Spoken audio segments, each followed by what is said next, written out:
Sapling people, welcome to the first reboot episode of the Stateside Sports Show. I thought that said show twice on that logo, but it doesn't. It says Stateside Sports Show. Hopefully you don't have a lisp. Questions on a postcard. What is the Statue of Liberty holding there? Because our old logo, this was based off our old logo. It used to be holding the Lombardi Trophy. So that's standing in front of the New York skyline. And then it's been edited out. It's meant to be the podcast logo. But it just looks like... It's got a really long arm with a stump. Trying to catch a baseball. The Stateside Sports Stump Show. Got it. Done. Fully inclusive. But episode 1 of the Stateside Sports Show, we're back again. We are going to be looking at doing a bit of a interesting change of pace. Obviously, you may know that we are big into our NFL and American sports. Big up. No longer Dolphins. Right, let's just address that, to be fair. Oh, are we going to save that for another podcast? But Tony has basically changed NFL teams. We'll wait for episode 2 when it's just a different logo there. Maybe drop a comment and guess what team you think he should go to and why he is moving away from the Miami Dolphins. And his reasoning, well, I'll let you hear it. I'll let you hear for his reasoning, and you can tell him whether that's fair enough or goat or scrot. Therefore scrot, like. But yeah, so we're looking at, we've done a couple of things on basketball. We've done UFC in the past, but this is something completely different, something that I have absolutely no knowledge of, something that Phil, you're a bit of a I don't know, I would say like intermediate. No, I'm not saying you're knowledge based, but I'm saying you're a bit of an advocate for this sport. Yeah, we take that. And it is still American football, but it is college football. Now, I'll tell you from my perspective, and probably a lot of other people's perspective as well, it's quite overwhelming. College football. Oh yeah, that's a great word to use, actually. Yeah. I was going to say, not to paraphrase, but once you go college, you don't go back. It doesn't quite work. Overwhelming is a perfect word to use. It's special, it's different, but it's exciting. Well, one of the things I think people will be familiar of, and one of the only things I know of college football is that the rules are slightly different, but I don't know where. But we're not going to get into the rules of the game. And the crowd and fans seem a lot more passionate, and it's a bit like footy. Yeah.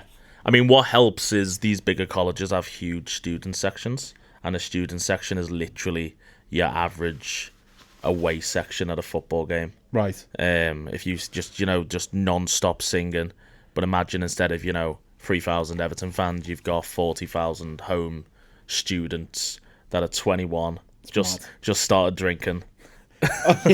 Oh yeah. You can drink in stadiums. Right. Don't forget that as well. So yeah, it's an experience. Let's put it that way. So you've been to how many college games in your? So I've been to 4. All in the States. Yeah.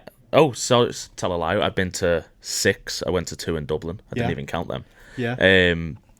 I've been to anything from, I went to Stanford versus SMU. And I mean, there was probably 5,000 people there. There wasn't much of an atmosphere, but in terms of the spectacle, it was fun. Was that your first introduction? No, the first introduction went to Notre Dame versus Navy in Dublin. Yeah, and it was like a London NFL game. That wasn't that long ago, was it? No, it was like 3 years ago. That's insane. I always thought you'd been a bit of a stan since like uni days and traveling America and stuff. No, yeah. So I've always liked it without ever dipping my toe in, because I'm sure everyone knows when I dip my toe in, I kind of just fucking head first. Dip your leg. Like, it's been 3 years and I've been to 6 games, 4 in the States. That is true. It is a bit much, but the last one I went to was shout out the hat was Penn State's whiteout game, right? Which is they get the entire stadium to wear white. Yeah, it's the second biggest stadium in America outside of Michigan. It's 115,000 people. That's fucking insane. Technically, it's 107, but it was 115 when it showed up.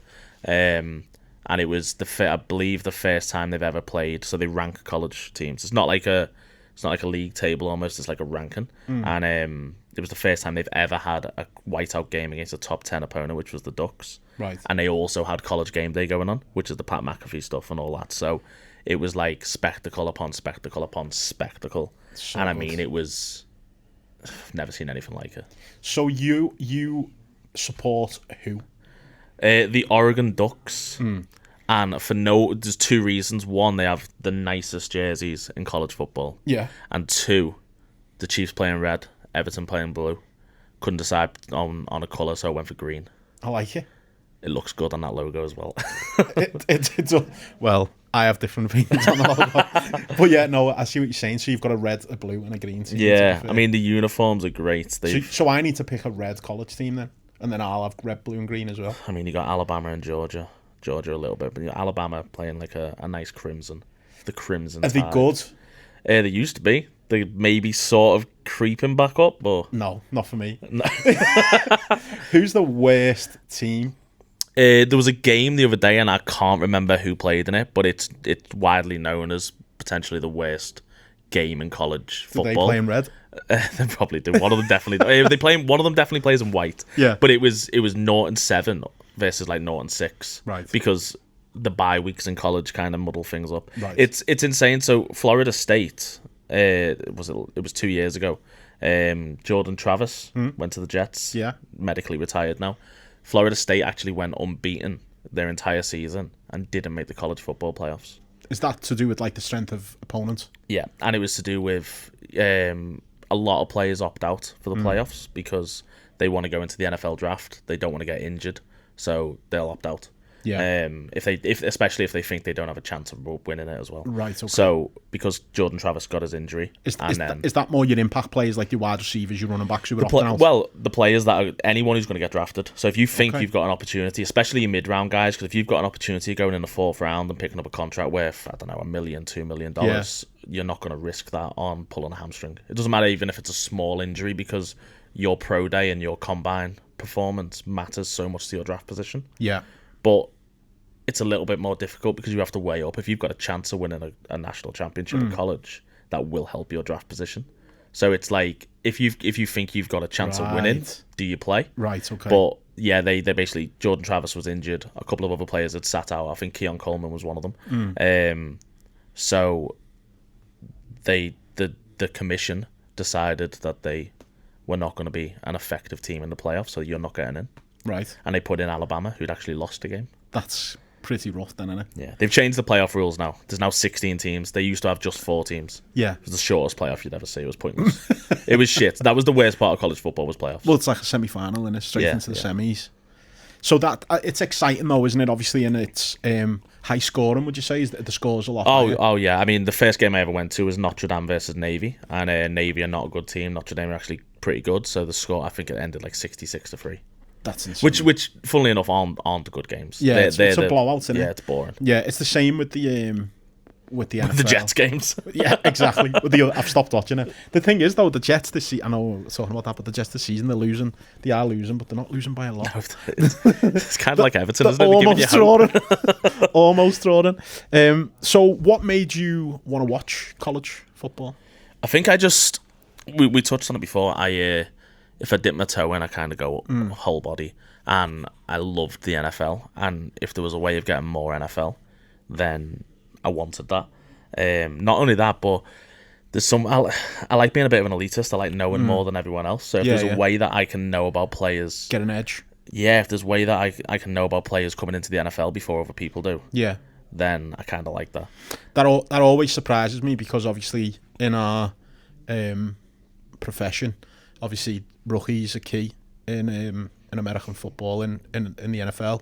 Well, every release, and it always used to baffle me how people knew day one these rookies we should be chasing, and it was really, I was like, because obviously I didn't watch college ball, I was kind of on the back foot and had to learn and catch up quick. Yeah, but it was made easier with since COVID with the releases coming after the draft, so that was pretty obviously straightforward. But now when we're starting to see potential products coming, before the draft or be announced, or, we'll talk about the big release at the end of the month. I think it's Halloween, which is Bowman Chrome University Football, 2025. That always fascinates me, how people know who to chase and whatnot. It's just watching it. I mean, There's a couple of pretty obvious ones at the moment. So we mentioned Alabama. You've got a couple of wide receivers, Ryan Williams from Alabama and Jeremiah Smith from Ohio State, and they're putting up literally video game numbers. I mean, Jeremiah Smith last year was getting... it was a bad game if he did finish with 150 yards and 3 touchdowns. So they look like they will be a problem in the NFL. So all it's about now is, Ryan Williams was very young. He was 17 last year and he was playing.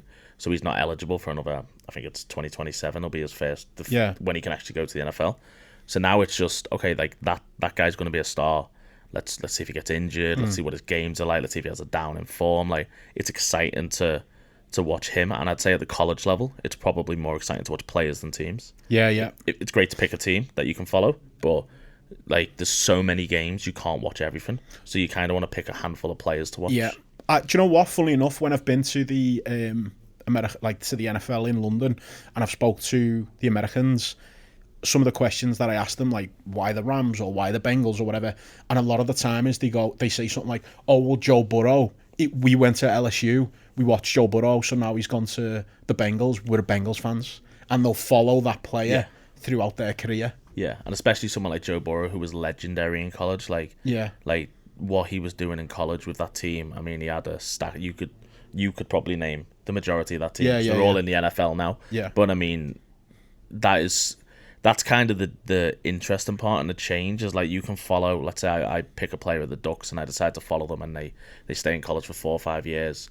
You don't want to just give up following them then when they're in the big league. Yeah. So you find yourself almost rooting for other teams. Yeah. And it's the whole picture. College football is great, but it's the draft. It's watching those players play. It gives you something to watch in maybe those teams and those games that aren't as interesting to some NFL purists. Yeah. So it was interesting when I went to the Cleveland Browns game this year, and a lot of people who were there were saying, it's the only game I could get tickets. It's not going to be exciting, blah, blah, blah. And in my head, I was like, well, I want to watch this QB that was just drafted, and I want to watch this tight end that had like 1,000 yards, 1,500 yards last year in college. And you find yourself, it's a way of making the boring games interesting. Yeah. But college is really starting to grow in the UK, I've noticed. And it's becoming more accessible, isn't it? For a start. Yeah. With and the Dublin I only found games. out last week, literally last week, that you can get college games on DAZN. Oh, really? Yeah, so you can watch them. So instead of clicking the NFL Game Pass, go to the homepage. This is not sponsored. Go to the homepage, and there's an NCAA section where you can watch college games. I genuinely did not know that. Well, I remember there used to be, back when ESPN was a thing in the UK, I remember it used to be on there quite a lot. And I'd flick through it and watch it because, so NFL, obviously, American football is always Thursday, Sunday, Monday. When's college? So it used to primarily be Saturday, and now you're seeing a lot more Friday games. There's a couple leaking into Sunday as well. So it's great if you're... I mean, let's be honest, Sunday, we've gotten used to it, but Sunday's not an accessible day. The next day. It's a difficult day. But Saturday, is if you're going to choose a day to just sit down and unwind, Saturday's a great day. And you can pretty much watch college football from 2 p.m. From 2 p.m. onwards till midnight or till 2 in the morning. So good. And the biggest thing for me that makes it interesting is we forget sometimes, especially if you watch the Jets, unfortunately. I don't even watch them anymore, I've given up. Well, we forget that it's an elite sport with elite players. There's Yeah. not a great deal of mistakes. Yeah. You don't see many blocked field goals. You don't see many 25-yard field goals being missed. You don't see that sort of stuff. Like, fumbles are pretty rare, maybe one or two a game. Yeah. for I the mean, most you fumble, part. you get dropped. Yeah. I mean, at college level, there's fumbles, there's recovery. Like, I can't remember who it was, but I remember watching a play and the QB fumbled it. It was recovered. Everyone celebrated. And the guy that recovered it, the very next play, that team then went and fumbled and it got recovered. But the ball got kicked and it got recovered like 20 yards further back. So, like, so there's a net positive for just so the much offense. Especially as a neutral, when you watch a neutral game, there's so much entertainment value. I suppose it's like... well, I didn't want to disrespect it. I was going to say it's a bit like lower league football, but it's got the feel of the Premier League, but it's like, it's not the elite. Although they are elite, every squad. Well, it's not terrible. 40, it's not a terrible players. comparison to make as well. Yeah. But it is like watching Tranmere versus Accrington Stanley sometimes. But if Ronaldo's maybe on one of them as well. Literally. Well, that's like watching Jeremiah Smith at the moment. Yeah. But no, it's exciting. We need to get in and we need to watch a game. Me, you, and Tony will sit down, Saturday, get a few beers, and we'll watch a game. That's fucking sign me up, lad. I'm in. So you just mentioned earlier you're an Oregon Duck. Now I remember when you went to watch Oregon versus what's the team that you got on there? Penn State. Penn State, and it is a whiteout, and you put up on your story asking, do you go whiteout or do you go loyal to your Oregon Ducks? Yeah. I'm guessing by your outfit. I went for the middle ground, you know. Did you? So I bought this there. This is the whiteout hat.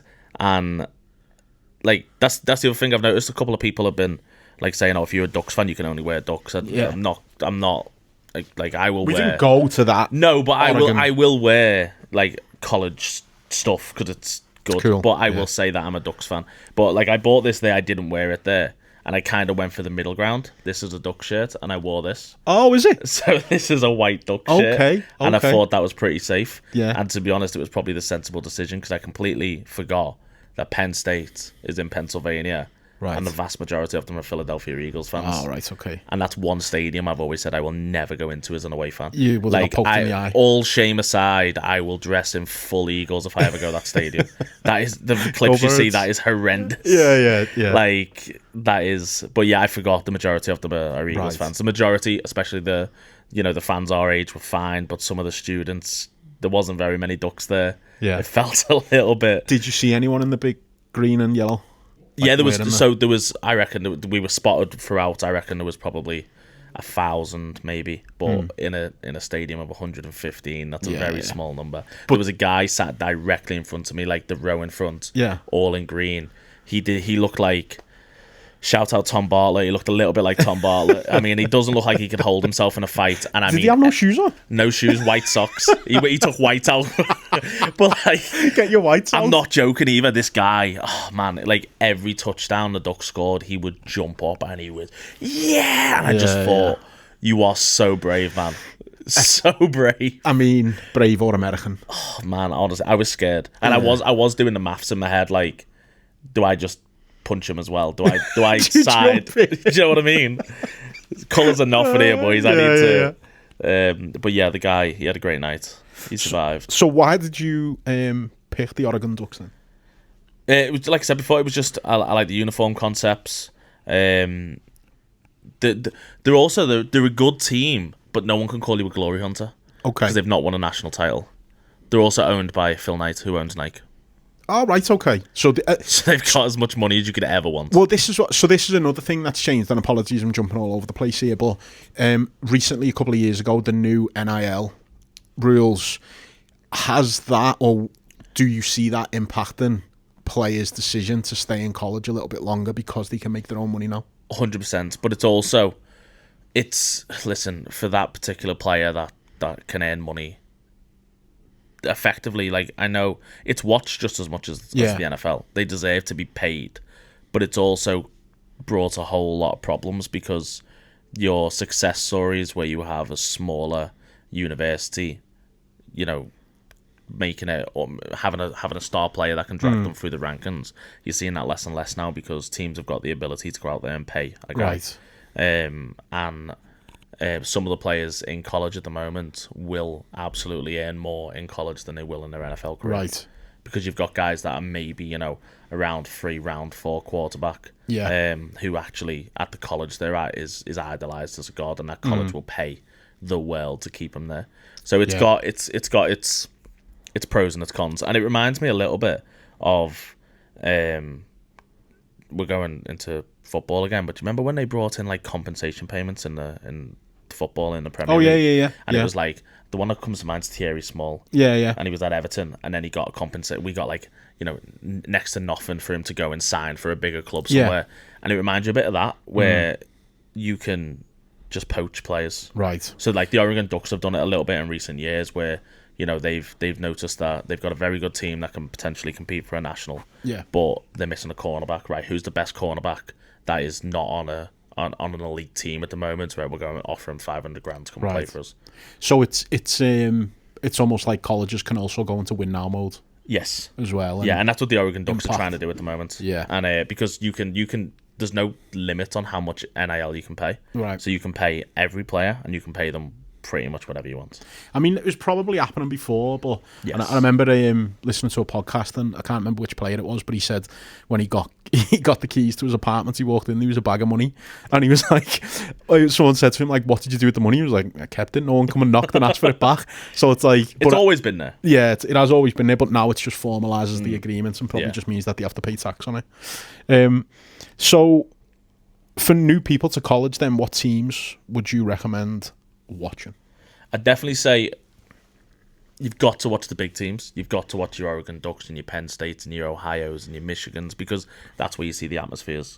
That's where you see the 100 or 80,000 fans and the sellouts, and every game's got fireworks and it's got the better players on the field. So you've got to watch the bigger teams. I would also just tell everyone to watch all levels of college. Depends how much time you want to put into it. Yeah. If you've only got a very small amount of time, watch your big teams, because you're going to get the most enjoyment out of that. But if you want to see an in-depth view of college, you're not going to be able to watch it all. But maybe find, if you've got an NFL team already, find the closest college to that. Yeah. Maybe, latch onto those. If not, find a colorway you like, find a city you'd like to visit, and just latch onto a team and you just get along for the ride like you do with the NFL. Yeah. But it's very different. The teams will change almost an entire roster in a year or two. Yeah. So you've got to kind of be a bit more flexible with it. So you've kind of got to find, I would say, a place. And I visited Eugene in Oregon. It is like, as a place, it's everything that I enjoy, like nature and hiking and all that. So I'd definitely say you want to be more attached to the place and the school than you do the actual team. That sounds good. Okay, so Bowman U, which is coming out at the end of the month, we'll put some pictures in of the cards, but have you had a look at it? Have you? Big card. Where's Tony when you need him? Have you had a look at it? What do you think about it? Are you excited by it? Shout out Unique Sports. So Unique, we'll tag them. There you go. Unique was the guy who, I've seen him. He runs great college football breaks, and that's where I first got my taste of the product. And I never realized until I started watching college football how much I actually enjoy college unis, because it's something that's always a bit taboo in the NFL. Yeah. When you collect cards, people go for the pro unis quite a lot. Yeah. I actually find myself hunting college unis quite a lot. Yeah. So I went to see Stanford last year. So Yeoman, all wide receiver, his first scorecard, weirdly enough, shout out score, his first scorecard is in a Stanford uni. So I was purposely hunting that card. Sick. Whereas some people would maybe be put off by that. So I found myself wanting to hunt college uniforms. And as a college product, that's completely licensed. That's everything you want. It's got super fractal 101s. It's a product to behold. I think it's actually potentially one of my favorite designs that I've seen as well. I've not seen too much of the 2025, but the 24 had some great designs. Well, the 2025 release that I've looked at, I watched a little video on YouTube. Some of the designs look sick. The 101s, like the gold vinyl, just looks like it's popping a little bit more than the 2024 one, which is like a bit of a duller one.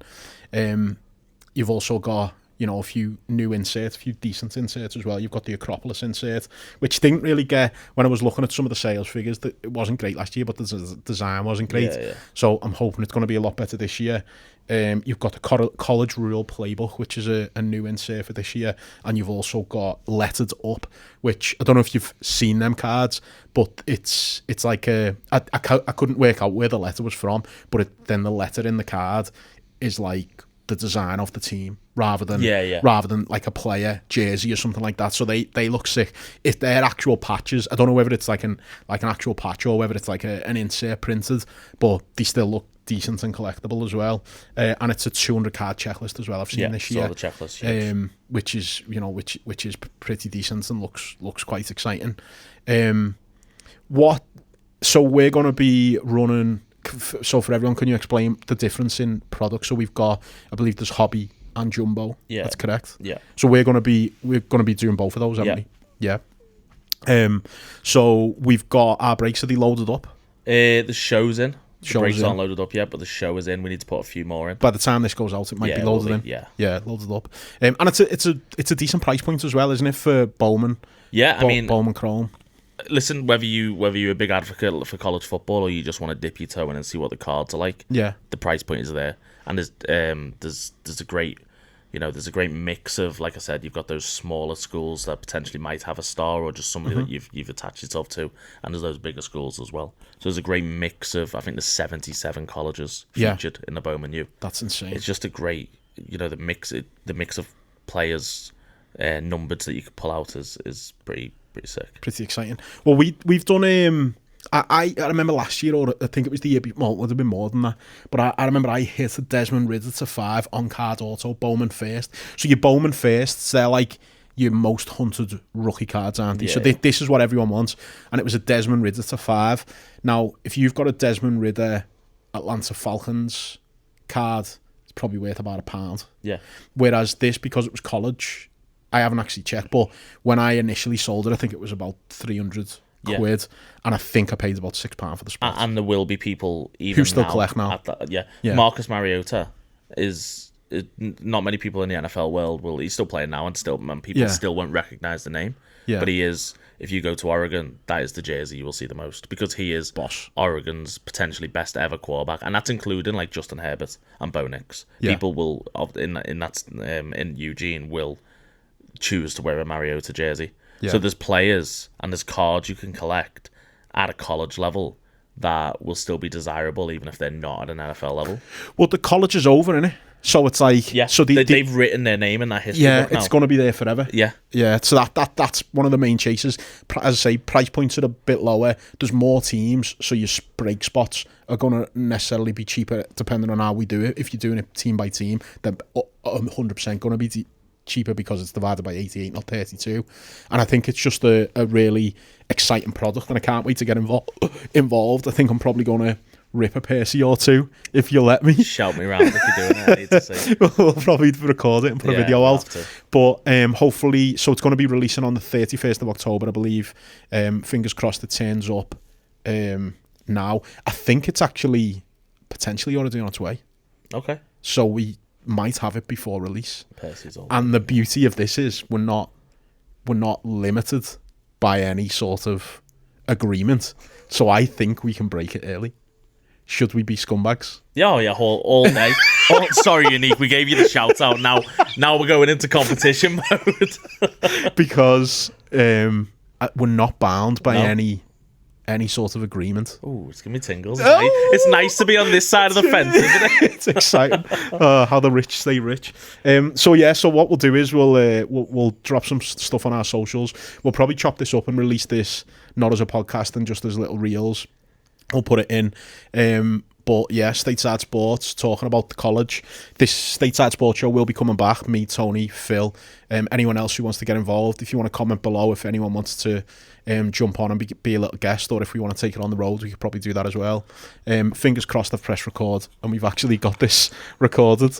But is there anything that you want to close on, Phil? Anything that we've missed out? No, just, whether you're new to college football, you want to start your journey here, or, you already buy into a college break, whether you watch college and you don't buy in, this is a great place to start. We'll learn together. As everyone knows, I don't like to look at a product before we break it, so box one will be my box one. It'll be the first time I see any of the products, and we're actually on a heater right now. Bowman Sapphire is doing bits. We're pulling 101s out of 5s out of 10s left and right, so you don't want to miss. Most definitely. Let's get involved. Right, thanks Phil. Speak to you soon.